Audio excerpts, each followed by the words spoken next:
the question. So. All right. So thank you so much. This is going to be a fun class. I hope that it's fun, but also something you can take away. And we're going to be doing a number of things today. So I want to make sure that you are equipped, right? That you'll be able to do at least 1 or 2 or 3 or 4 or 5 or 6 or 7 or 8 of these things, whatever you do, that you can take these home, because these natural things is what we really need to know how to do, because you might go to the store and it ain't there. So what are you going to do, right? So we have to make sure that we're doing things that we can feel good, that we have things that we can use to be able to clean as well as put on our body and eat and all of that. So again, health, healing, and natural living. This is all about herbs and detox, hydrotherapy, poultices, salves, do-it-yourself living. So what's going to happen is that's actually the name of my book. I was going to give you some stuff from the book, and I said, you know what, that's just too much. So let me just break it down, because you're here because you want to know about poultices. You want to know about hydrotherapy. You want to know about salves. You want to know how you can do these things. And I'm going to show you really simply, because I traveled all over the world, and I've worked with people of many different ethnic groups all over the United States, and seeing how people can transform their lives from sick to healthy. And that's really the key, is to see people get healthy. And when people get healthy, I don't know about you, but I get excited. Because I know that there is a God in heaven that truly does care about people, and He wants us to be well. And that's why we're here, because we want to stay well, we want to be well. But if we do get sick, what can we do in order to make that right? So I'm going to be sharing that with you today. And I just want to ask a few questions, because I think I'm the, well, I don't have to think, I know that I am the guru doctor of the gut. And the reason why is because with all of that experience that I've had working with people, I have found through research and also with my own experience that the gut has something to do with cancer. Okay? If someone has type 2 diabetes, it's probably a gut issue. If someone has ADHD, it's a gut issue. If someone has a problem with acne, it's probably a gut issue. If someone has something like brain fog, it's a gut issue. If someone has some other issues, well, we need to check out the gut. And the reason I say that is because if we're looking at the gut and the brain connection, you've all heard of that, right? There is like a super highway, and there's 10 lanes. 8 of those lanes are from the gut to the brain, and only 2 of those lanes is from the brain to the gut. You get the picture how important the gut truly is. So when we eat, it's important how we eat, what we put in, so then that way the gut can assimilate it and also give the body what it needs in order to heal. And the other thing is, I thought it took a long time for people's guts to heal. You know what I found? It only takes 3 to 5 days. And you can change the microbiome in the gut. Isn't that amazing? Yeah. I don't know about you, but I know that there is a God in heaven. That there is a God that cares for each and every one of us. And He wants us to be well. He wants us to be happy. And He wants us to have everything that we need. And here's something else I learned, especially when I was doing herbs. Do you realize that if you are sick and you have a house and you go outside and you look around, you know what you'll find? Probably one of those herbs or one of those weeds that you think's a weed is actually growing there because God said you need that to help you get better. Isn't that amazing? We have an amazing God. If you don't believe in God, I hope that you'll say, you know what, I don't really believe in God. If you're a real God, you show me how to know you or whatever, right? And if you want to know more about God, I'll be more than happy to give you Bible studies. Because that's one of my favorite things, is to be able to study God's Word and see the journey, what God can do in transforming our lives. Because this part right here, we got to know God. We got to know the truth. So then that way we can start doing these things. So I'm hoping to share with you some of the things that I have found. So let me ask you a question. How many of you feel tired no matter how much sleep you get? Just raise your hand. Have you ever felt like that? Yeah. So how many of you actually struggle with brain fog and have difficulty concentrating? Yeah? Raise your hand. How many of you cannot lose weight no matter what you eat or how much exercise you do? You know what I'm saying? How many of you actually take 2 or more prescription medication every single day? You understand what I'm saying? How many have a chronic condition that you've told is permanent? You'll never get rid of that, right? Well, I got a story for you. It's not permanent. Because if God made you, he can heal you, okay? How many of you feel anxious, depressed, or emotionally drained most of the time? Yeah? Did all the hands go up yet? But a lot of people that I found doing seminars like this, whether it be other states where I go to, I found these to be true things, and pretty much everybody in the whole area that I'm talking to will have their hand up just from these 6 questions. Because do we always feel good? Here's the thing, even a good food can be a bad food. Uh-oh, did I say something didn't right? No, seriously, we can eat the same food over and over and over and over and over and over and over and over and over. And what happens? Our body doesn't take it in like it used to, and we use too much of that, we become sensitive to it. So what we have to do is we have to make sure that we're understanding that we need many foods. We need colored foods. All the colors is what we need. If we are deficient in any of those colors, we're deficient in nutrition. Very key. That's why we do a lot of cooking classes here, because we want to make stuff taste good that's plant-based. Because if you can taste good plant-based food, you're going to be like, wow, I can do this at home. And that's what we want. We want to win you over to healthy life, healthy lifestyle, so that way you can be shiny, right? You can be looking sharp, and people are like, man, you got a glow about you? What have you been doing? Well, and then you have a story to tell, how your transformation. So inside my book, these are the main things. These are a complete natural medicine system, foundation. Most people are going to say, oh yeah, there's 8 laws of health. You probably heard of them, right? There's actually 15. 15. I have it in the book. I talk about prevention. I talk about God's design. Nutrition, plant-based juicing, gut-brain health, herbal medicine. 50 herbs that I think people should have in their home or have them ready to use just in case. Tinctures, salves, and stuff. And then detoxification. How important is it to detox your system? You should do it at least once or twice a year. You'll do yourself a favor, and you will feel like, wow, I feel like I'm 10. You understand what I'm saying? How many people want to feel at least 15 or 20? Unless of course, when you were 20, you didn't feel good. Because I've had people that didn't feel good at age 20. So, I mean, I see people from all ages. I had a 16-year-old. He had ADHD. He had acne. He was taking a bunch of medication. And he wasn't doing very good at school. He was getting C's and D's. After I got through with him, his mother was so excited. His acne cleared up within a couple weeks. His grades went from C's to A's. And he was focused. So you can't tell me that things are impossible, because my favorite text in God's Word says all things are possible through God. Not only that, but we have an impossible, possible God. And when you look at the word impossible, what does that mean? It says, I am possible. God says he is the great I am, so we look at the great I am, and he makes it all possible. So if you got your thinking right, he's going to work with you to help you. How you doing?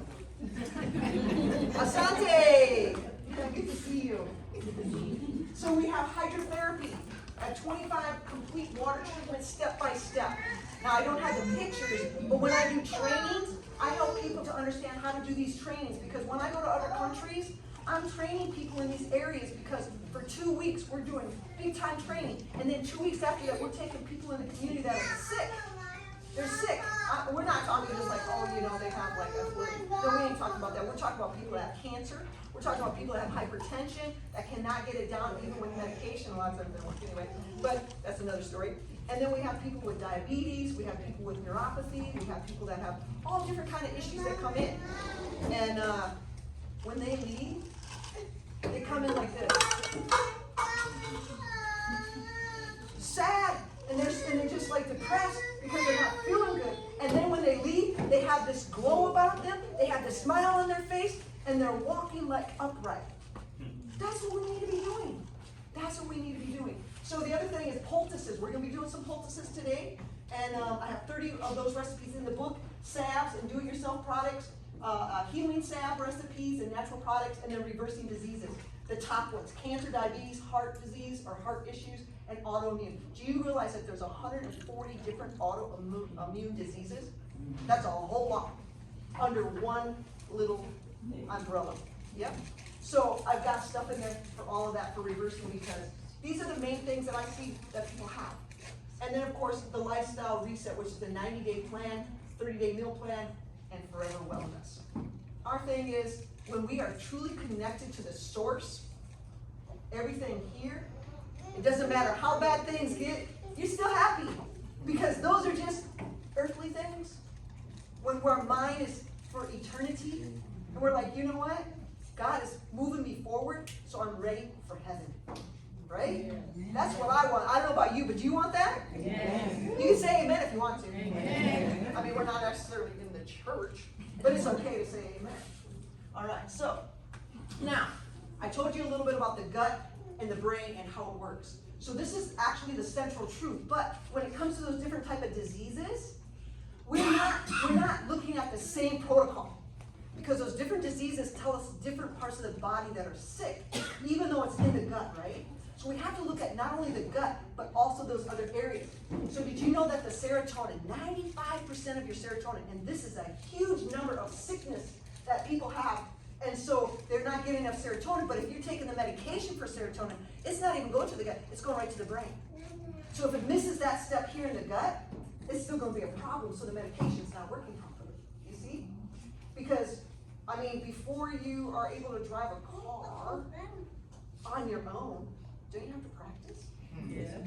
Okay, so it has to go through one area before it goes to the other. So 95% of your body's serotonin is in the gut.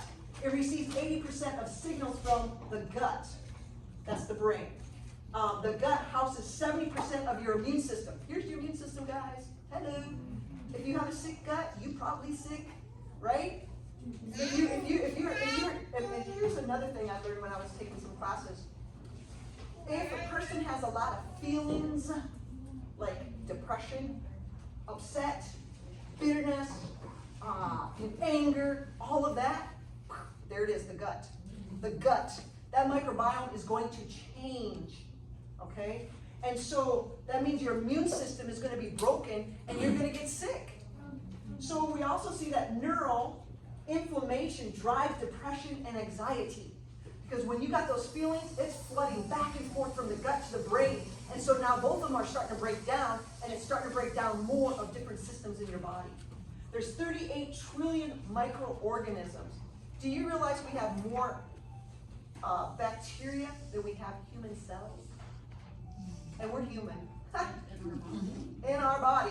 That's what makes us up. Isn't that amazing? So, I mean, this is huge. And the gut bacteria makes GABA, which is G-A-B-A, and dopamine. Now, when you think about, you know, we're on our computer, or, you know, we're looking at that, we're scrolling and doing all that, they call it brain rot. Have you heard of that? Brain rot? Where you're scrolling and you're just doing this thing, or you're doing something on there. And so I had to talk on this show on 3ABN, and we had to talk about, you know, the addictions that young kids have playing games on the computer. And I know of a young man that went to college, and he started not doing so good. He started off really good, going to all his classes, doing great, and then his buddies said, hey man, let's play a game. They've been playing since they were like in 8th grade, and he just started brand new. So what did he do after a while? Stop going to class. And his dad would call, hey son, how you doing? I'm doing good, Dad. No, he's not even going to class. He started getting C's and D's. You know what the parents did? They pulled him out after that quarter. They said, no, honey pie, you need to come home. You need to come home. So he went home, got his life straightened out. But I'm telling you, these things are addictive. I even tried to see if it would be addictive for me. I decided to play a little game called Solitary, and I know my sister likes to play it. Hey, Joyce. So we would play it back and forth, and then sometimes I'd play it a few more times. And you know what happened one day? In the afternoon when I was getting on my computer to do some work, it was like, hey, you should play Solitary. And I'm like, where'd that come from? Like, I got work I gotta do. And I said, am I getting addicted? If I played it, I tried to get addicted. But I said, no, I ain't doing that. I got too much work to do, and this is important, so no. But you can become addictive once you fall into that, and you start doing that, yeah. So I played it every day, twice a day. And sometimes I'm thinking, you know what? This is like too many, this is like an hour or so. I've got to stop. So yeah, we can become addicted.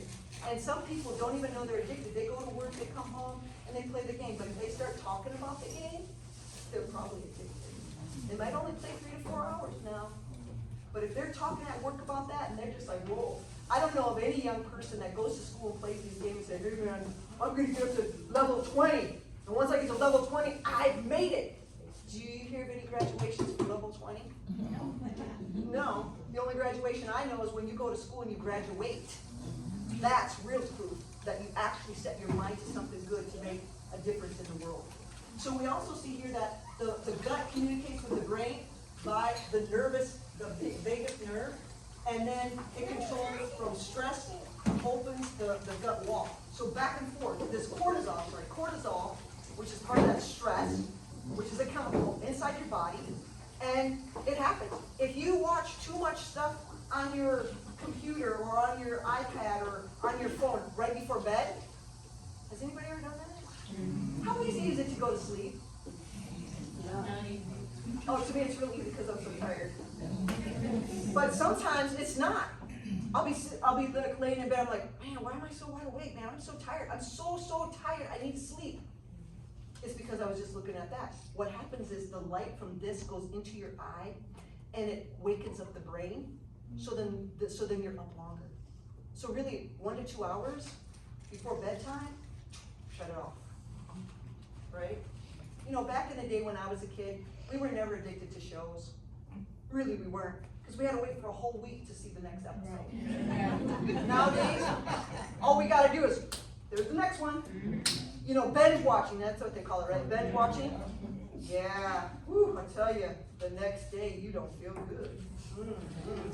Right? Well, I don't know. Maybe you guys, have you done it? Yeah. How many people? No, I haven't. I don't want too many hands to go up. But anyway, you understand what I'm saying, right? So, I don't even want to ask the next question. Was it a good movie series? The haves and the have-nots? No, I'm just kidding. The only reason I know that is because my friend had that, and I told her, like, what are you talking about? She's like, oh, and I'm like, let's go do something instead, you know? Have your sister watch, she can tell you what it's about. So anyway, leaky gut is where the body-wide inflammation. So we have these junctions that are supposed to be tight. So when we get leaky gut, they open up, and then all the stuff, protein, everything gets into the bloodstream where it shouldn't be. So here's the thing, a lot of people have parasites. Have you heard of parasites? They're like little tiny worms that you probably can't even see. I believe that, especially if we eat a lot of raw food, and we tell people you should eat raw because it's really healthy for you. But if we don't clean it enough because we can't really see some of those eggs or some of those things on there, what's gonna happen is they're gonna get in there, and if we ain't eating right and we have this problem, it's gonna get into the bloodstream, it's gonna get in, and it's gonna go everywhere. Did you know that they can actually, parasites can actually mimic heart disease, it can mimic cancer, it can mimic type 2 diabetes, it can mimic these things. That's how intelligent these little worms are, these little parasites are. I mean, it's amazing, but our bodies are so amazing too. And that's what we have to keep an understanding of. So when we have leaky gut, that means that it's opening up for a whole can of worms, so to speak, that's a pun, for other health issues like Alzheimer's. Yeah, I had someone that came in with Parkinson's when I was working as the doctor over at Country Life. And I said, look, I have a protocol that you can probably try. And I put all the herbs and all the supplements and everything together and a whole diet plan and everything. And I said, look, let's give it about 3 to 6 months and see how you're doing every week to every month and see how it's progressing. But all that stuff costs probably like $110 for maybe like 2 to 3 months. So really when you think about it, that's way cheaper than going to your medical doctor and getting some medication, and then they say it's permanent and you'll have to live with it. Yes. So I think I would take my chances of trying the other route and see how that goes first before you start taking the medication. Because I believe that the medical, the pharmaceutical company, and the food industry are all related. They're married together because, I mean, you go to the doctor, and I'm just a little different doctor, but when you go to your regular doctor, that's all they know. So you can't even fault them because that's what they were taught. But if they see people coming in over and over and they're not getting any better, I pray, like what happened to me, was to actually do something to start helping people get well. Figure out, do some research, start looking at those things, so then that way you can actually make a difference in people's lives, and try that. When I was in the Philippines, I was amazed. There was this older doctor, him and his wife, they were both doctors, and actually all three of their kids were doctors. Well, anyway, they were at the Manila, and he was a surgeon, and he gets a lot of people that have a problem with their feet, right? Like he's supposed to cut their foot off because they have so much infection, it's so bad. This guy was amazing. He said, I take charcoal and I take it through a process of sterilizing it, and I make a huge poultice and I put it on the foot. He says, I take a picture before and after. Why? Because he wants to show his colleagues that charcoal really does work. He gets rid of the infection, the foot heals up, and what's next? The guy walks out with 2 feet instead of just 1, and has a problem walking out.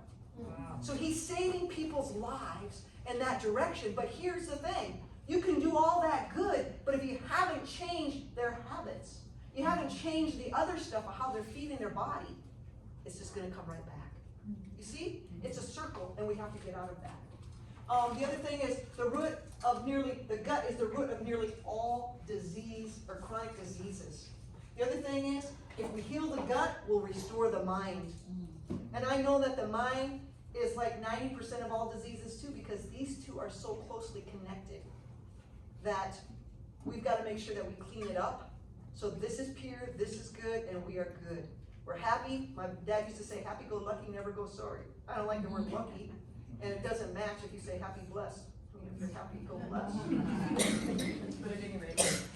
So another thing. So we're going to be looking at some of these things in the book. These are some of the things like the juicing protocols, the herbs, the hydrotherapy, the poultices, the salves, and all of that. So we're going to be doing some of these things.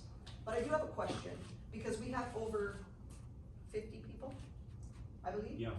So I have a question. Okay, there's 4 different things. You will all go home with something, all right? You all came, and I want to deliver as much as I can. If there was only 30 people here, you would have got all of them. So we don't have that. So here's the thing. This is what I'm asking. Which one of these do you really want? Okay? We have pain salve that we're going to be doing. We're going to be doing toothpaste. We're going to be doing deodorant. And we're going to be doing a house cleaner. Now the house cleaner, I used some of that last night, and I'm like, this is pretty good stuff. I cleaned up some stuff in the kitchen too. I don't know if you guys ever saw that on the floor where they put in the new stuff. It was like it should have been cleaned before you put the thing in. Did you notice, Julius? Yeah. So one day I was working on some of this stuff, and I said, let me just put some stuff there, and wow, that's all it took. I'm telling you, it doesn't take much. I'm telling you, God has given us all we need. All we got to do is use it to our advantage. So I want to ask, how many people would like to have the pain salve? Okay, 1, 2, 3, 4, 5, 6, 7, 8, 9, 10, 11, 12, 13, 14, 15, 16, 17, 18, 19, 20, 22, 23, 24, whoa. Okay, how about people for the toothpaste?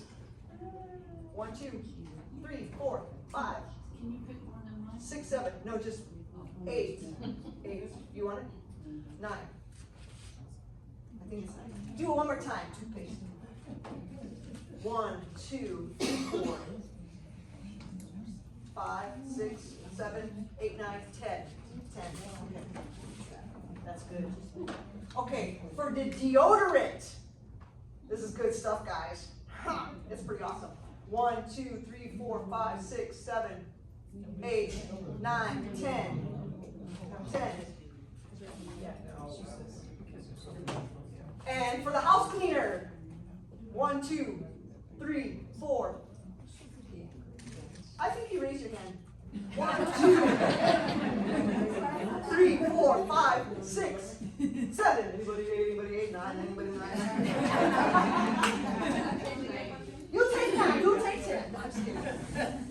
Actually, that's so funny because when I was a kid, I used to go with my dad and mom to these auctions. And a couple of my friends that are missionaries, they were getting married over in Eufaula. And I told them, I said, I'm going to do an auction for you guys so I can raise money for y'all. My friend's like, what? Like, what are you going to auction off? Nothing! Nothing at all! And she's like, how's that going to work? You remember that? Ha! That was the talk at UT Pines. Let me tell you, the next day everybody was like, well, how'd you learn that? Well, anyway, I just started saying, $1, anybody, $1. And I told the kids, I said, just go pick up all those dollars. When they hold on, just pick them up. And when I say $2, they go $2, just go pick them up, okay? So I went through all the way to like $100. And you know what? They thanked me I don't know how many times. Because you know what? We're trying to help support some missionaries. They're going to do great work. So why not? Get your money. I told them in advance, go get your money. If it's in the car, go get it all. Just go get the money. Because we're helping the people that just got married. They need the money. But anyway, yeah. So we have to have fun. I mean, if you don't have fun, oh my goodness, what are you going to learn? I hope that from all of this so far, that's not the thing you're going to take away. Is, oh yeah, Dr. Julie did an auction and made money for some missionaries. Okay, so the last one for the house cleaner, what did I say, 9 or 10? 10. Oh, because you did a second one? Just kidding. Okay, 10, 20, 30, 40, 50, 4. Okay, I think we're good. Did everybody at least raise their hand once? Yes. You sure? Yes. Oh, we're good. We're in good shape. Praise the Lord. Okay, so the first thing up is hydrotherapy. How many of you know about hydrotherapy? What is hydrotherapy? Long before development of modern pharmaceutical medicine, physicians and healers in ancient Greece and Egypt and Rome and China and all around the world, we see that water was used for fever, injuries, for pain, for infection, for chronic diseases. At UT Pines, we use this. Other places I've been, Wildwood, Heartland, and some places in Tennessee and Alabama and Georgia, we use hydrotherapy. You can use hydrotherapy in so many ways. I was just talking to a lady yesterday after church, and we were talking about God the Father, God, His Son Jesus, and the Holy Spirit. And you know how she likened it to? I think of hydrotherapy. She said, God the Father, God is the water. The Son is an ice cube. And the Holy Spirit is steam. And I said, wow, that's pretty interesting, right? That's pretty interesting. Thanks for that, Darlene. And so we see that hydrotherapy is not just one form. It's steam, it's a fomentation, it's ice, it's used in so many different ways, and it depends on what is the problem to know which one to use. That's why it's so vitally important. If you have a person that's diabetic, you can give them a hot flow bath? No. Okay. Fomentation? Yeah, possibly. You can do that. But the best thing I think is steam. Man, you can do a lot of steam on a lot of different treatments. You know? And so to me, that's the one I go with most of the time. Or I do fomentation. I love fomentations, Tony. Trust me. I like fomentation, and I tell people how you can do it very easily. So there was a father. His name was Father from the Catholic Church, Sebastian Knip. I think that's how you spell it.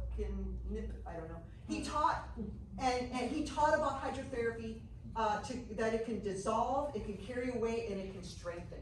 Those were the 3 things that he took away when he understood about hydrotherapy. But today, scientific basis says this: it produces measurable physiology, just making sure you're alive and well and seeing, physiology changes in white blood cell count. Let me ask you a question. What does white blood cells do? Are they part of your immune system? Yes. They're killer cells. Yeah. So when they see something, they go right through it and they get the job done. Sometimes they do the job so well that they keep producing it over and over and over. That's called chronic. Acute is when they go in, they take care of the business, and it's done. But sometimes they get so out of hand that they just keep firing in because of the inflammation, and that's what creates that inflammation even more. So what we have to do is we have to solve that. And so the white blood cell count, right, it goes up. The inflammatory markers go up, cortisol levels go up, blood pressure goes up, cardiac output, and immune function. So all these things are happening inside the system when this is taking place. Do you know what the #1 bath is that we do for hydrotherapy? It's called a fever bath. A fever band. A fever band? Let me tell you, it's really good for cancer patients. As long as they don't have any openings anywhere, any wounds or anything, that's the #1 thing that I would suggest for cancer patients. Why? Because it boosts up your immune system to the point where it's gonna make sure that it's everywhere in your body and it's working to take care of that cancer and making sure that your immune system is up so it can fight it. That's what we need. That's what we need, the white blood cells. But if you've got too many white blood cells, that can be a problem, right? So hydrotherapy, fevers, colds, coughs, and congestion. I'm only putting that there because, as you can see, we have it on here. And so, hey, Alexis, can you go in the back room and get those 2 white tubs? Yes. So when we have a cold or a fever or a cough or we're congested, there's more things you can do besides hydrotherapy too, you know.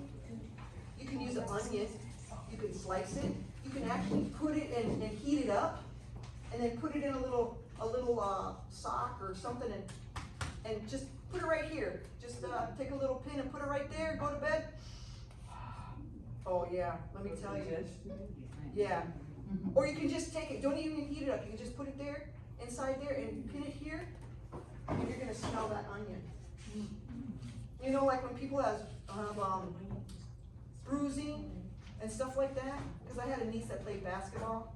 She did like 3,000 baskets in her career in high school, and she'd get like bruised all over her body here, because she was going up to get that ball and, you know, putting it in and all that. And so what would happen was she'd get so bruised up. You know what I did? I took some, can you get that bag right there that has that stuff in it? I made like coleslaw, I guess you could say. I took some cabbage and I cut it up real good, and I put it in a little thing and I put it on her. So the next morning I come back and I say, hey Heather, sorry Heather, I have stories that one. I said, Heather, how did everything go? She goes, I didn't know I ate it. Yeah, she ate it. Can you believe that? Well, another lady, I was at a place here in Georgia, and there was an older couple that came in, and the next day we were going to be doing these hydrotherapy stuff and poultices and whatnot. I'm sorry I got off on poultices. I'm really sorry. But anyway, the lady came in, her and her husband, 97 and 98, or 96 and 97, somewhere in there. They come up to the front after my talk, and the lady goes, the husband goes, can you take a look at my wife's hand? She shows it to me, it's all black and blue. I said, how painful is it? She goes, very painful.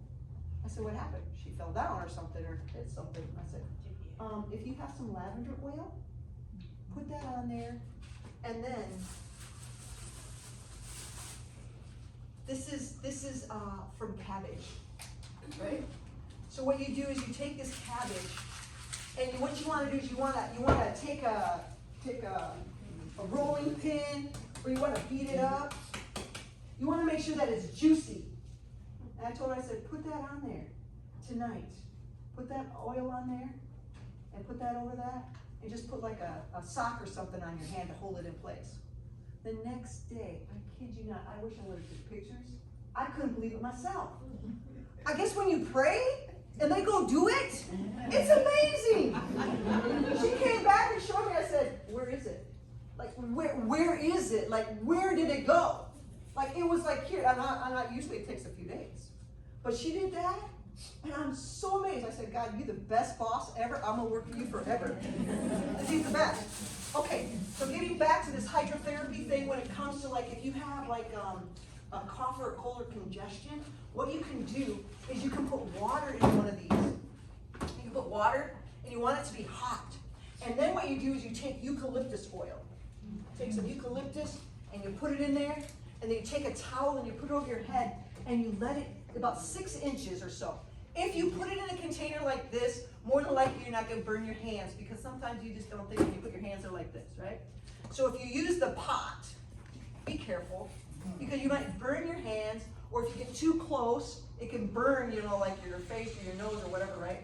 So what you do is you put that towel over the top, and you're breathing in this water that's hot, steam with that eucalyptus. It's going to break up stuff so you can actually breathe. Very good. The other thing is, if you have some congestion We've done this with students at Egypt Hines. And, you know, we got them on a great diet. We got them out working. We got them doing like those 8 laws of health and everything. Well, whenever we do this one, we always see that they still have a little mucus somewhere. So we take one of these and we put hot water, as hot as it's okay for your elbow or for your face, because you can put your face in there. And then the other one, we're going to do a thing for when you go in the water. The snorkel.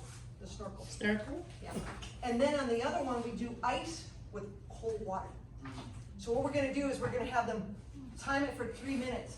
And they're gonna go in this hot water and they're gonna go, and they're gonna do that for 3 minutes. But I have this little thing that I bought at the dollar store. It's a snorkel, whatever you call it. You just don't use the goggles. You just use the part here for your mouth. And you have them practice real good breathing out of their mouth. They have to close their nose, so they're going, close my eyes. And when you hear the bell for 3 minutes, they come out. And then they go over here to the cold. And they do the same thing with the cold, and they're breathing. Ooh, it's cold, guys. Oh, you know, you can't talk when you do that. So they do that for 30 seconds. So it's 3 minutes to about 30 seconds to a minute. And they go back and forth, and you have to have a lot of tissues because you're going to be blowing your nose, you know, after doing that. So this will help get rid of the congestion. That's a very good hydrotherapy thing. The other thing is a heating compress. Okay, so a heating compress, let me ask a question. When you do heating compress, is that using hot or cold? Wrong. We're working with the body. So what we're doing is we're gonna take this sock and we're gonna put it in ice cold water. You know what I do? I put it in there and then I put it in a plastic baggie and I put it in the freezer for a few minutes. So it's really cold. Then what you do is you put it on, you take some plastic wrap or something. You don't have to, but I do because I like to make sure that that moisture stays in there. And then we put another sock on over the top, a heavy duty one if you have one.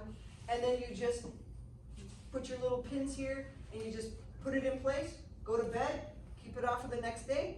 But I'm telling you, do not do this if a person is already cold. Like if their hands are cold, their body is cold, do not do this, okay? So a heating compress is working with your body. It's using your body to heat up that area that's cold. What cold does is it makes your blood vessels squeeze out the blood. It's taking that old blood and it's moving it out, right? And then when it heats up and it brings in new blood. That's why I like doing the hot and cold, because hot and cold is way faster in healing. Because when you do the hot, it opens up 40% of your blood vessel, so new blood comes in. When you have new blood, what do you have? You have nutrition. You have more blood flow. And so what that's going to do is it's going to open up the blood, so then that way it's bringing in new blood to feed the area to take care of the problem. And then when you go into cold, what it's doing is it's shutting down that, so it's doing this thing. Your blood vessel is doing this. In and out, right? So it's bringing new blood in, taking it out. Bringing new blood in, taking it out. So as we do that, we're speeding up the process by the hot and cold. Pretty cool, huh? And when you're doing this heating compress, it's a little slower process, but it really works. Because you're using your body in order to heal.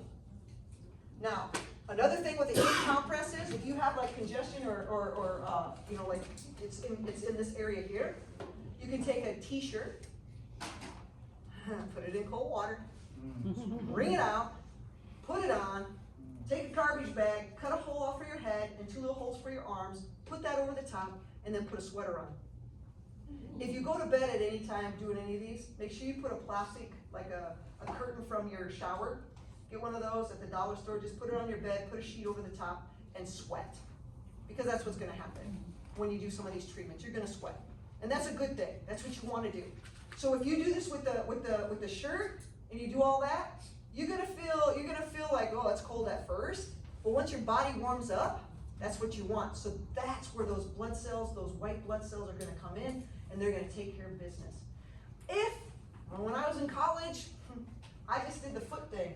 So I had like 2 pairs of socks, heavy socks, because I'm from Iowa, and it gets pretty cold because we're from the Minnesota area, close to Minnesota. So I would take my socks, I put them on, I put baggies, you know, like those bags that you get at the grocery store, those plastic bags, put those on, then I put another sock over the top. And I'd go to bed. All my friends, they were taking NyQuil and everything else, and one girl, she had never taken anything like that. Do you know that that has alcohol in it? My friend never had alcohol in her whole life, and when she took that, I didn't see her for days. Like, hey, where is she? She was knocked out. I mean, she was really knocked out. I said, you know, next time you get sick, maybe you should do what I do, and if you're gonna take the NyQuil, just take a little bit, not half of that bottle. I mean, they were little bottles, right? Because it was like a little gift that you get when you go to school. But anyway, it was crazy. But this is so much easier, so much better. But my favorite thing, especially when I play basketball, I never want to miss a game, man. I want to make sure I can get some playtime in. So if I started feeling a little not right, I put on my swimsuit, put on my thick exercise outfit, you know, my shirt and pants, and I'd go into the sauna and I'd start working out. Come on, you guys! Come on! And I'll be doing all this, and everybody's like, oh, stop it! It's hotter in here! Get out! I said, no, I gotta be in here for 20 minutes, guys. I gotta get this because I ain't gonna be sick. I gotta play tomorrow, man. I gotta do this. So I'll be working out for 20 minutes, and then as I come out, I take off my workout outfit, and I put it to the side, I go into the pool, and I jump in. But I can't swim, so I just kind of jump in lightly. You know, I wish I could, but anyway, I kind of got in there and put some on my face and get really cold from that. After I'm in there for about a minute or 2 minutes or 3 minutes, then I get out, I dry up a bit, then I put my stuff back on, I go back in there, and I work out for another 20 minutes. I do it 3 times. And let me tell you, usually by the second time I go in there, there's not as many people in there. By the time I get in the third time, there ain't nobody in there but me. But anyway, yeah, that's craziness. But I'm telling you, these things work. Now the gym that I go to, we have a sauna. I go in there 5 minutes, I do a little stuff, warm up, go do my exercise, get the weights in, then I go in there for about 20, 25 minutes. One time I fell asleep in there. I was in there for 40 minutes. I was dehydrated. Make sure you drink a lot of water. Because if you get dehydrated, they're going to call the ambulance. Do you believe they called the ambulance on me? I said, I'm a doctor, don't call them. I'm okay, I just need a cold shower. No, I fell asleep because I laid down and I fell asleep and this one lady came in. And I'm like, oh, I wonder what time it is. And then I sat up and I'm like, whoa. And then I got up and I'm like, oh, yeah. She goes, should I get somebody? I said, no, I'll be fine. I'll be fine. And I went right to the toilet like I'm going to throw up. As soon as you know that, you are dehydrated. And then the lady come on, she goes, look, I better go get somebody to help you. And I'm thinking, if I could just only get into that shower, man, maybe I should just go in with all my clothes. Well, by that time, the girl comes, she goes, oh, no, you sit down over here, if you gotta throw up, here's a waste basket, and let me get some cold for the back of your neck. So she put it on the back of my neck, and I'm like, that's gonna do something. There was, I was in there for more than 40 minutes, and I'm already dehydrated, and it's like, oh man, this is not good. So then, after about maybe 20 minutes of that, she goes, you know what, why don't you come out to the front area and sit here, and I have a fan, and I will put another cold pack on you. And you know what she decided to do? This is like 40 minutes now. She goes, let me just check what your temperature is. Oh my God! Oh, mercy! And I'm like, it's gonna be hot, girl. I was in there for 40 minutes. I'm dehydrated. Like, come on. And she got so crazy, like scared. And they're like, should we call the ambulance? Do you want me to call? I said, no, I'm fine. And then she goes, would you like some electrolytes? And I said, yeah, that'd be fine, yeah. And some water should be great. So I'm drinking that. I tell you, I had them so scared. And I'm just thinking, all I need is a cold shower. That's all I need is a cold shower. So after I did all that, they decided to call the ambulance. So as soon as I saw them outside, I get up and I walk back to the bathroom. And I'm like, we ain't going there. Because I know I ain't going to the hospital because there ain't nothing wrong with me. I already know what's wrong with me. So I go back in there and the girl goes in there and says, you know, can you like come out instead of them coming in here? Or do you want them to come in here? I said, I'll go out. So they had to check my blood sugar. They had to check my blood pressure. And they're like, I have to ask the question, would you like for us to take you to the hospital? I said, no. I know everything's going to be a little high because I was a little too long in the sauna and I didn't have enough water. I understand. not a problem, okay, bye. And I took my shower finally after about an hour. But you see, when we do these things, we have to make sure that we drink plenty of water. Always make sure you get your water in.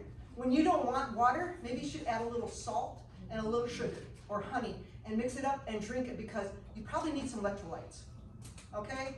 Now, if you go to the hospital, what do you think they're going to do? They're going to give you a bag that has salt and sugar in it. Basically, that's what it is. The body needs, right? So anyway, crazy stuff. But I'm telling you, this is life, guys. This is life. All right, what's the next thing? Okay, so cold showers. If you do this every day, 3 minutes hot, 30 seconds cold, 3 times. What's the big number? 3. 3 minutes, 30 seconds, 3 times.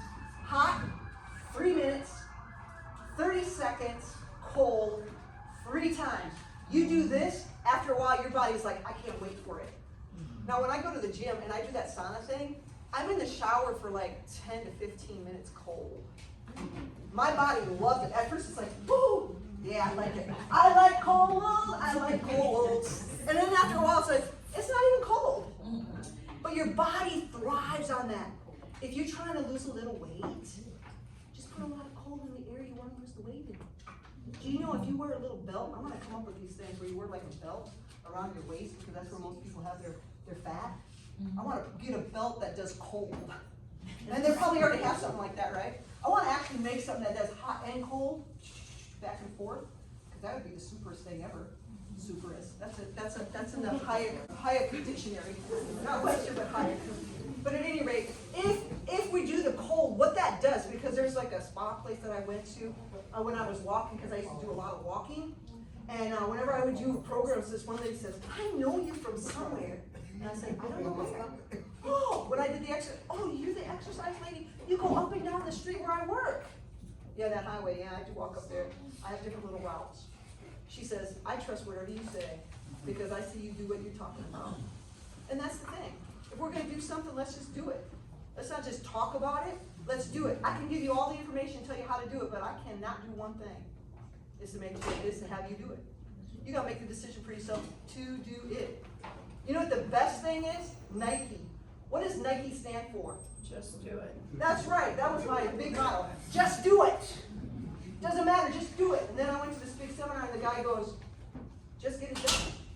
Just get it done. Because it doesn't matter if it's not perfect. Because you know what? If you wait till it's perfect, it'll never be. So just do it. Go with what you got. Do what you got and keep going. And I'm telling you, it's true. One little thing that you learn and you start doing it and you tell someone else, and then you learn something else, you start doing something else, do you realize that you are changing your life? So either you can change it for the good or you can change it for the bad. So let's talk about herbs. This is in chapter 9. It's as old as humanity. What did God make in the garden? He gave us from the tree, right? Right? And then when we had sin, that's when we really got the herbs. So that's why herbs work so well when people are sick, because it's amazing stuff. So before pharmaceutical drugs existed, plants were the primary medicine. Do you realize that 25% of drugs are made from plants? The difference is that when you get pharmaceutical grade or pharmaceutical stuff, what they do is they take out that one element. Like morphine, for instance, that's opium poppy. That's what morphine is made from. Morphine is the element inside of that plant that makes morphine. Did I say that right? You understand what I'm saying. So for heart failure, there's a drug called digoxin. That's it. So that comes from a plant called foxglove. Okay? You get the point what I'm saying. So what they're doing is they're taking an element out of that plant. But you see how God designed the plants is that when you take that as a whole, it helps so then that way you don't get sick, side effects, right? Because He's helping you get the amount that you need. These are concentrated in that one thing. Now, for instance, whenever you think of turmeric, what is the element in turmeric? Curcumin. Yeah, so curcumin. Wow, you go to the health food store, you can get curcumin and just curcumin. But if you get the other, what do they put in it that helps it to be like 10 times or 1,000 times more powerful? Pepper. Pepper. So, I'm telling you, don't take the pepper because it'll ruin this lining of your stomach because you're not gonna help the gut. Even though it will help, but if you take it for a longer period of time, in my book I say, well, if you get the pills, okay, but only take it for maybe about a month and then off of it and then do this other thing. So what you do is you take coconut oil, you warm up your water, you put in your turmeric, and you put in your coconut oil, you mix that up, and I like to put a little ginger in there too, and I like to put a little Ceylon cinnamon and some honey, and I mix that all up, and I drink it pretty much every night. And I tell you what, it really helps when you have like swelling pepper in it. Instead use the oil, the coconut oil, because that coconut oil, when it's heated up, when it gets in with the turmeric, it brings out that same element and power of that curcumin to make it work. Oh, okay. Yeah, so that's what you want. It's safer for you. Now they'll say, oh, well, we shouldn't take too much oil. Well, you know what? I had a problem, they called them a floater in your eye. And I decided I was gonna start drinking some coconut oil. Within a day, that little thing, the little floater, gone. So maybe I wasn't eating enough oil. Maybe I wasn't eating enough olives. Wasn't eating enough nuts. Yeah, what's that? It's very good. And we're gonna make toothpaste out of coconut oil. I use so much coconut oil. It's amazing. So ear infection, really easy. If you have an ear infection or one of your kids or somebody has this problem, you just take a piece of garlic, just one clove of garlic, you smash it, and then what you do is you heat up 2 tablespoons of olive oil. After the olive oil is heated up, you put in the smashed garlic. Why do we smash the garlic? Because that's the allicin that comes out of it. That's an element from garlic that comes out. It's antibiotic. I mean, there's just so many things. Inflammation, pain, all this stuff. Anti-inflammation. What we do is when we put that together with that warm, we leave it together, put a cover over the top of that, leave it sit together for about 10-15 minutes. It'll cool down. Once it cools down, you want to take and strain it, and you take about 2 or 3 drops and you put it in the ear. That's going to help so much. I mean, you can buy already garlic oil for your ear or whatever at Country Life if you want. But you can make it. Everybody's got these ingredients. So why not just use what you have, right? All right. Next thing, poultices. In chapter 22, we talk about poultices. So one of the oldest and most effective forms of topical natural medicine is making poultices. They're soft. This is what the guy did in the hospital in Manila, that doctor that was helping people that had problems with infection in their feet because they had big sores. These things are real, but that doctor in the Philippines, he was helping people so they didn't have to cut it off. And I'm like, wow. But you know, if you work in preventive medicine, that's what you're doing, or lifestyle medicine. So it's a mask, it's soft, you put it on the skin. Sometimes you have to put something in between as a barrier. If it's a strong thing, you don't want it touching the skin. And the Latin word for poultice is poultice, P-U-L-T-I-S, poultice. It's like pool, poultice, right? So and that basically means a thick paste. Unlike a compress, where you're just using like a hot little and a cold little, you're using a thick paste in a substance. So what is this going to do? Another thing is use heat for the blood flow to bring in more cells, immune cells, oxygen, nutrients, and all of that to promote that healing process. The other thing is the drawing action like charcoal, clay, even bread will help draw things out. And it's basically through the skin to absorb. Our skin is the largest organ, so utilize it. Anti-inflammatory delivers locally, and also moist will soften tissue and reduce and prevent hard scabs and supports skin. And so he said, if you take this, I cannot help you. To me, that would be sweetness in the ear. You can't help me? Okay. I'm going to take this and see what it does. But that's me. Now, I can't say it for you. I can't talk for you. You gotta use your own discretion. You have to feel comfortable with whatever you do. Okay? Whatever you do. I'm trying to stay out of there because I used to work there. But at any rate, but you have to know what you're doing. You have to make up your mind. You just have to do it. Just do it. A lot of times we see people come to the Lifestyle Center and they've tried everything else. And then they come there as a last resort and I'm like, wow, if they only would have came first, their life would have been more quality. You know, they would have lived a little more quality time, and you know, maybe they could have done a few more things. And then sometimes you go to the doctor and you find out it's already in fourth stage. And that's like really heartbreaking when you hear that. Like it's the end of the third, almost to the fourth. You know, sometimes they say that. But at any rate, I mean, that's a shock. But you don't have to let the C word as cancer be a death decree. It doesn't have to be a death decree, guys. What you have to do is say, I believe in the impossible God. He made me and he can heal me. God made me, he can heal me. That's what she said. Okay, so we already I already talked about these things, but here's one that you can do for muscle ache and pain. If you take some castor oil and you can put some comfrey root in there, that's what I did to this, and it's called a slow process. So what do you want to do? You want to keep it in the sun and everything, and then you want to shake it up a bit, and you do that for like 14 to 21 days. You can even do it up to 30. Or you can actually put it in another process by heating it up gently in a jar, slow cooker. And you would do that for like 1 week. How many people know about charcoal? Quite a few? Charcoal is amazing. Charcoal is one of those things you really need to have. Making a simple poultice out of charcoal is very, very simple. You take like 1 tablespoon to a little liquid.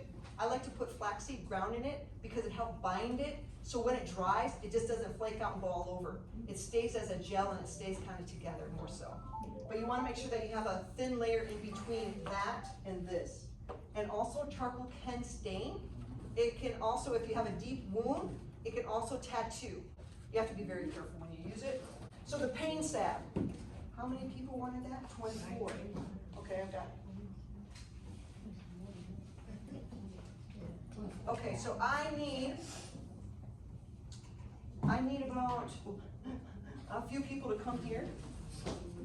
And if you can get 10 of those things from the closet there that's in that bag. The one with the light white lid. So what we're going to do in this, I put Vaseline. Now, do you guys have a problem with Vaseline? Usually when I go out of the country, Vaseline is the best thing to use. I also use coconut oil. Coconut oil is another thing that I use. The reason why I like Vaseline is because it holds together more like a gel. So it's more like, yeah, it's in there. The pain salve I think is on the second page. Yeah, there it is. Okay, so this is the page. So inside this salve, we have Vaseline, and I did put some coconut oil in there, cayenne, peppermint, and lavender. You don't have to put all those things in there. But in this recipe, what does it have in there? 2 things. Just cayenne pepper or coconut oil. Yeah, well, coconut oil, we're in the South, and you know what happens to coconut oil?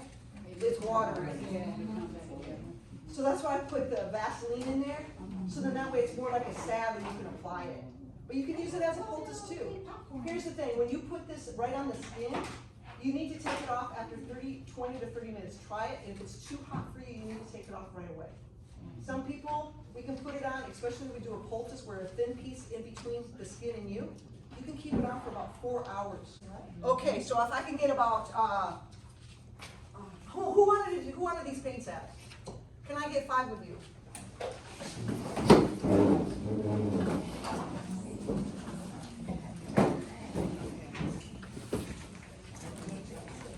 Okay.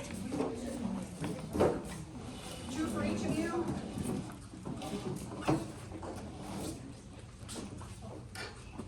You're each going to make 2. Lavender, remember this is really important. Lavender is not only for relaxation, it is for bruising, pain, and swelling. Lavender, it's powerful. What is it for? Bruising, pain, swelling. Don't forget it. Lavender is the #1 thing I will bring everywhere I go because everybody got pain. You know what I'm saying? Yeah, so lavender, EO, means essential oil. So a lavender essential oil. Yep. Do you know what calcium carbonate is? It's limestone. Limestone. So this is what you use. This powder is white. So just a white powder. It looks like it, but it's not quite. This? So we put that in there. And I do put baking soda in there. And then I take a little sweetener. X, Y, how do you say it? Xylitol, that's right. So that I put in there just a little bit, it's optional, but it makes it kind of nice, right? And then you're gonna add your tea tree oil, and then you're gonna put in some clove, 5 drops of clove. Oh, I'm sorry, I put it on the wrong one. It's peppermint. I use a lot of peppermint. You can put tea tree if you want to, but what do you want? I wouldn't put it in. Yeah, I would put it in. Extra. Yeah, I would put it in. Yeah, so this is the toothpaste. Oh, yeah. It smells a lot like coconut, but you can smell the peppermint in there. Very nice. You put that and you wash with that, man, you feel really good. Your mouth feels great. If you don't have a little peppermint, can you use spearmint? Yeah, you can use spearmint, you can use cinnamon, whatever you like for your toothpaste. Oh, so don't use it. Don't use it. That's another point. Now, baking soda has good and bad, right? So when we make the deodorant, I don't use baking soda. You know why? Because it's so harsh on the skin. But for your teeth, sometimes it's nice. So instead of using that, use charcoal. Put some charcoal in there instead. Now, you might not want to use that because it might be a little abrasive for your teeth. Yeah. No, charcoal for your toothpaste. Our deodorant. So, for the deodorant, made some with lemongrass, made some with lavender, some with cedarwood, with ylang-ylang. Like they have a different scent. But they're all really nice. They all have some great stuff in it. So instead of using cornstarch, I used arrowroot because I'm not for sure what you guys like. Because cornstarch, so arrowroot powder is what I use in those. I took 3 tablespoons of coconut oil. I put it in a bowl. 3 tablespoons of whipped. Now this is the key, guys. I don't know about you, but how many of you like to do double boiler stuff? Anybody like to do double boiler? You do? No. You really like doing that? No. No, I like things that are quick, fast, and easy. So I went to the hair care store. I don't know what it's called, Sally's. And what you do is you look for the shea butter. So I went into the hair place and I said, you know, you guys got any natural shea butter? They said, yeah. So I was looking over, they had some hard stuff, and I'm like, oh, who's got time to do all that? I mean, sometimes we gotta do stuff quick and have everything done, right? This is white shea butter and it's creamy. You don't have to heat that up. What you do is you just take the 3 tablespoons of this stuff, mix it in with the coconut oil, and whips up so nice and so. And then you put in your cornstarch and your clay. That's why I use this clay instead of the baking soda, because the baking soda can be very irritant to your arm or to your skin. So especially on your arm, you don't really want that. But a lot of people will put that in there. I just decided not to because I don't know how sensitive people might be. So I made it without. Instead, I put in clay. Clay is so good. We're made for dirt. I got it from Country Life. Yeah. I get the green one, or the bentonite one. Because that way you can do facials and you can use it for a lot of stuff. So I mixed that with this and the coconut, and then the arrowroot, I put in those other things. So either cedarwood, lemongrass, or lavender, and then all of them have tea tree oil in them. What are some things tea tree oil is good for? Fungus. Now, the cleaning product. This thing is amazing. 1 cup of baking soda, 1/4 cup of salt. I just use regular salt. This is what I used. I used about 1/2 box of this baking soda. I used just 1/4 of a cup of salt, just regular salt. And then I got this borax powder, but it has lavender in it. It smells so good. Really nice, right? And then I put 20 drops of tea tree oil. And then if you want to put orange or whatever you can. This one? No, I got that at Dollar Tree. That's one of my favorite stores. Put it on the area, get a little wet cloth, and rub it down. Hey, do you have anything that has a dirty? I can show you how well it works. But it's just like powder. If you want to get my book, it's $25. That's this book that has all those recipes in it. It has all my protocols. People have a mood a wound. Let me tell you, this is very important. You're not going to put cayenne pepper on it, but you could in order to stop it from bleeding. But if you have a wound, right, and it's pretty thick or it's pretty whatever it is, you want to be very delicate what you do with that, depending on how deep that is. Because when you heal a wound that's deep, you don't want to heal the top, because that means infection will get in there. You have to heal it from here as it goes up. The best thing, you want to know the best thing? Yes. Vaseline and sugar. And you can put honey in there with it. Like wounds or sores. These things are important. The simplest that you use is the more that you see God heal. The simpler things that you use. If it's only one or two things, let me tell you, you can read and say, oh, you got 10, 20, 30 different kind of herbs. You don't need 30 herbs to be healed. All you need is maybe 1, 2, 3, no more than 8. That's the problem. Most people that don't go to school to understand this, you don't need 100 herbs that say it's all good for this. All you need is 1, 3, 5. You don't need any more than that. Just use the ones that are going to help in that area, and you will see the results. That's what God does. This is it. So the juice that you're drinking is an immune booster, and what it does is it's good for your immune system. It has carrots. It has ginger. It has oranges, and it has lemons. That's all it is.